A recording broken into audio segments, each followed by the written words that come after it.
Assalamualaikum, salam sejahtera. Saya Muhammad Rizal Zakaria dari FTKE UNIMEP akan membentangkan tajuk kami iaitu masalah sosial dalam kalangan remaja. Kami terdiri daripada 8 ahli kumpulan. Seterusnya, apakah itu masalah sosial? Sedikit pengenalan kepada komuniti ini, iaitu secara umumnya masalah sosial merangkumi berbagai perlakuan negatif anggota masyarakat yang tidak membawa sokongan dan keuntungan kepada kekuatan sistem dan struktur ekonomi yang diamalkan dalam sesuatu masyarakat ataupun negara. Antara faktor-faktor berlakunya masalah sosial dalam kalangan remaja akan diteruskan oleh anggota kumpulan yang lain. Kebanyakan remaja mendapati sukar untuk menguruskan masalah yang mereka hadapi ketika berada di dalam kelas atau di mana-mana sahaja, dan situasi ini boleh memberi mereka tekanan dan menyebabkan mereka stres. Selain itu, hal ini akan menjadi lebih sukar apabila remaja tersebut berdepan masalah daripada anggota keluarga dan menyebabkan mereka tidak mendapat sokongan dari aspek emosi.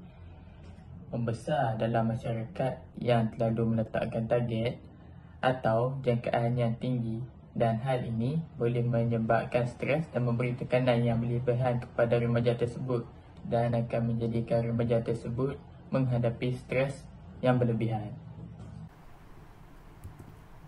Nama saya ialah Tauniswaran Lelaki Paskara. Nombor matrik saya ialah 231021432. So, faktor kedua ialah kurang didikan agama dan moral diri remaja.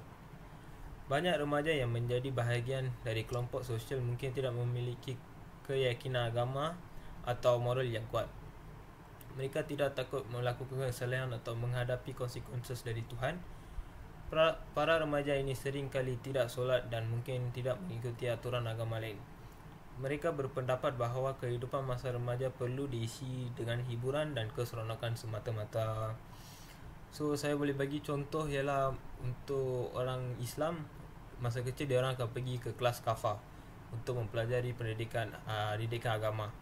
Manakala untuk orang India pula, dia orang akan pergi ke satu kelas yang dipanggil sebagai Samail pada untuk mempelajari didikan agama lah. So, didikan agama dan moral ni memainkan peranan yang besar dalam isu sosial dalam kalangan remaja. So, mereka perlu dididikkan agama dan moral semasa dari kecil lagi. So, yang itu sajalah. Terima kasih. Hai, selamat sejahtera. Nama saya Hemendra Lelaki Maheswaran dan nombor matrik saya 231021324. Hari ini saya akan bercakap mengenai peranan sikap ibu bapa memainkan dalam masalah stres dalam golongan muda. Ibu bapa adalah salah satu insan yang paling penting dalam hidup kita.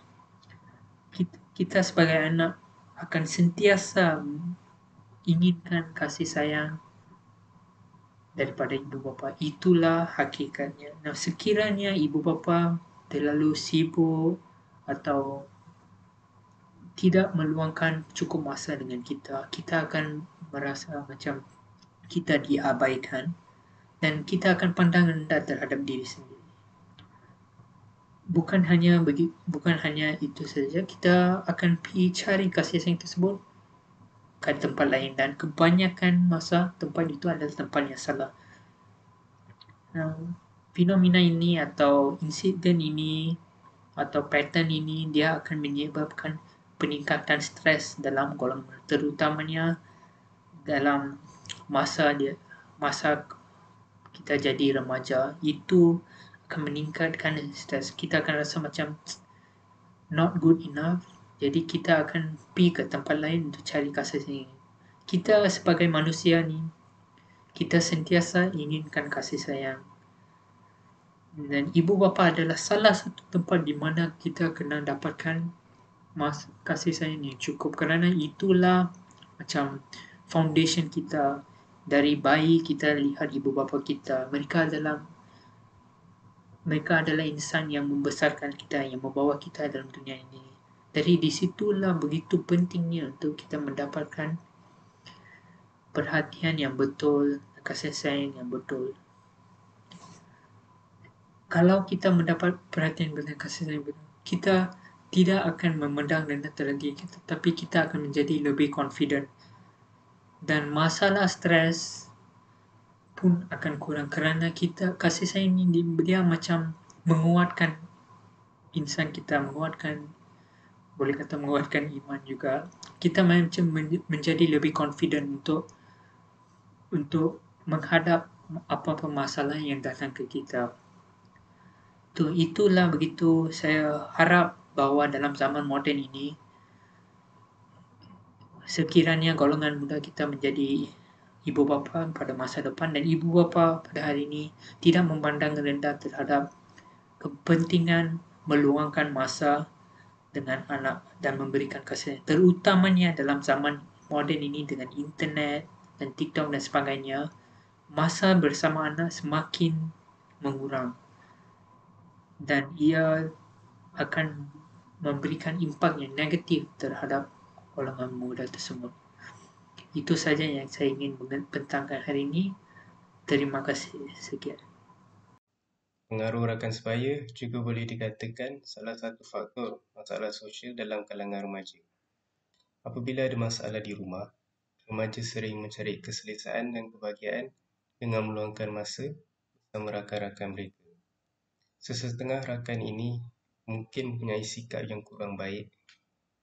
Ini bermakna remaja boleh mula bertindak seperti rakan mereka dan membuat perkara yang tidak berfaedah, seperti merokok atau hanya melepak di pusat membeli belah dan tempat hiburan. Kecanggihan teknologi pada hari ini telah memudahkan urusan kehidupan seharian kita. Namun, tidak dapat dinafikan kecanggihan teknologi juga telah mewujudkan banyak platform media massa yang digemari dan disukai remaja pada masa kini.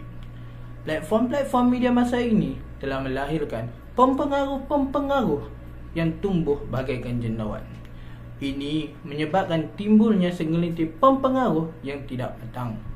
Pempengaruh yang tidak matang akan mempromosikan gejala tidak sihat serta aktiviti berbahaya tanpa pengawasan pakar, seperti lumba haram, bertumbuk dan sebagainya. Perkara ini akhirnya membawa kepada masalah sosial yang sangat serius. Ini kerana anak muda akan merasa tertarik dan ingin mencuba demi dikenali serta dikagumi remaja lain tanpa memikirkan risiko dan bahaya yang mendatang. Selamat sejahtera Tuan, saya Pravin, anak lelaki Sagran. Nombor kondakan saya 2310214423. Hari ini saya nak bentang tentang kesimpulan bagi tajuk kumpulan saya, iaitu masalah sosial dalam kalangan remaja. Masalah sosial dalam kalangan remaja menimbulkan kebimbangan semua pihak, termasuk ibu bapa, guru, masyarakat dan negara.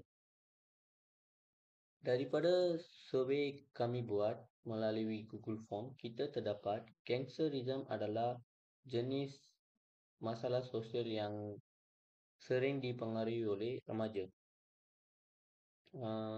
Punca utama berlakunya masalah sosial dalam kalangan remaja ialah pengaruh rakan sebaya. Kami terdapat iaitu impak yang terbesar apabila mereka terpengaruh dengan masalah sosial ini, mereka merosakkan diri sendiri, seperti biadab dengan orang tua, ibu bapa, guru dan sebagainya. Impak yang seterusnya adalah mereka menjejaskan nama baik ibu bapa, keruntuhan nilai agama dan menjejaskan nama baik negara. Cara mengatasi masalah sosial ini, peranan pihak ibu bapa dan juga pihak sekolah. Mereka memainkan peranan penting untuk mengatasi masalah sosial ini. Sebagai peranan ibu bapa, mereka haruslah mengenali rakan-rakan anak mereka supaya mereka tidak terpengaruh dengan gejala sosial. Seterusnya, sebagai peranan guru di sekolah, bukanlah sekadar pembimbingan akademik, tetapi harus menjadi rakan kepada remaja. Ia boleh mengurangkan masalah sosial dalam kalangan remaja ini. Semua pihak haruslah bekerjasama untuk menentukan generasi muda yang akan memimpin negara pada masa hadapan. Itu saja daripada kami. Sekian, terima kasih.